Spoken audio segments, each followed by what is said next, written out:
आज हम एक ऐसा केस डिस्कस करने वाले हैं जिसमें सारे सर्कमस्टांसेस पिटिशनर के अगेंस्ट थे, बट एक सुप्रीम कोर्ट का जजमेंट उसके सपोर्ट में था।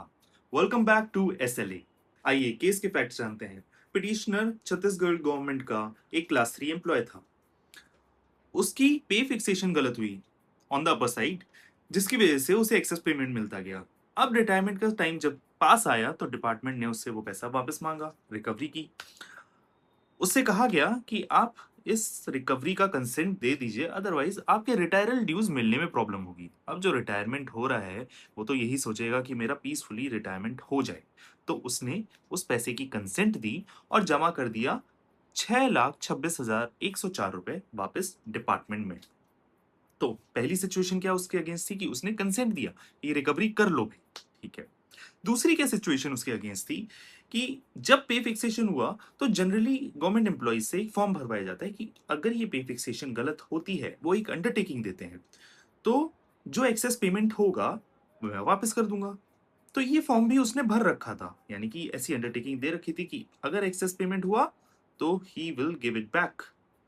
सेकेंड सिचुएशन जो उसके अगेंस्ट थी, अब जब उसने कोर्ट को अप्रोच किया तो उसने सिंपल से ये चीज बोली कि भाई ये जो गलत एक्सेस पेमेंट हुआ है वो ना तो फ्रॉड की वजह से हुआ है, ना किसी मिस रिप्रेजेंटेशन की वजह से हुआ है, और ना ही किसी सप्रेशन ऑफ फैक्ट्स की वजह से हुआ है। यानी कि जो पे फिक्सेशन गलत हुआ है वो डिपार्टमेंट की गलती है। अब इस केस का नाम तो मैं सबसे लास्ट में बताऊंगा, बट जो केस इस पिटिशनर के सपोर्ट में आया जिसकी वजह से ये पूरा मामला ही चेंज हो गया, वो था state of Punjab and others versus Rafiq Masih case. Petitioner ने आर्ग्यू किया कि राफिक मसीह केस में कुछ सिचुएशंस दे रखी हैं जिसके तहत आप रिकवरी नहीं कर सकते। उसमें से दो सिचुएशंस थी।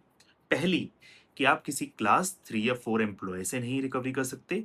दूसरी कि आप उससे रिकवरी नहीं कर सकते जो 1 साल के भीतर रिटायर होने वाला है जब ये रिकवरी ऑर्डर आता है। डिपार्टमेंट ने कहा कि फिर अंडरटेकिंग का क्या मतलब हुआ कि जब पे फिक्सेशन हुआ था तो पिटिशनर ने खुद ही अंडरटेकिंग दी थी, जिसमें कोर्ट का कहना है अंडरटेकिंग दी थी, बट वो अंडरटेकिंग इस पर्टिकुलर केस को, इस पर्टिकुलर सुप्रीम कोर्ट जजमेंट को, यानी कि रफीक मसीह केस को ओवररूल नहीं करता है। फिर क्या था, जजमेंट आया। जजमेंट में हाई कोर्ट ने डिपार्टमेंट को ये इंस्ट्रक्शन दिए कि आप ये पैसा 3 महीने के अंदर वापस करिए, अदरवाइज ये आपको 6% पर एनम की इंटरेस्ट के साथ पिटिशनर को वापस करने ही पड़ेंगे। इसका मतलब ये नहीं है कि कोई भी रिकवरी ऑर्डर इनवैलिड हो जाता है। ये सब कुछ डिपेंड करता है फैक्ट्स ऑफ द केस पे। इसमें पिटिशनर के अगेंस्ट कुछ चीजें थी, उसने अंडरटेकिंग दी थी, रिकवरी की कंसेंट दी थी। उसके सपोर्ट में भी कुछ चीजें थी कि उसने कोई फ्रॉड नहीं किया था, उसने कोई फैक्ट सप्रेस नहीं करे थे, उसने कोई मिसरिप्रेजेंटेशन नहीं दिया था, और सबसे इंपॉर्टेंट कि वो उस क्राइटेरिया में फॉल कर रहा था जिसमें रफीक मसीह ऐसे केसेस में प्रोटेक्शन देता है। कि छत्तीसगढ़ हाई कोर्ट के इस जजमेंट का नाम था Tulsiram Bhardwaj versus state of Chhattisgarh. ऐसे ही और इंटरेस्टिंग केसेस को जानने के लिए फॉलो करिए एसएलए सर्विस लॉ एडवाइजर को।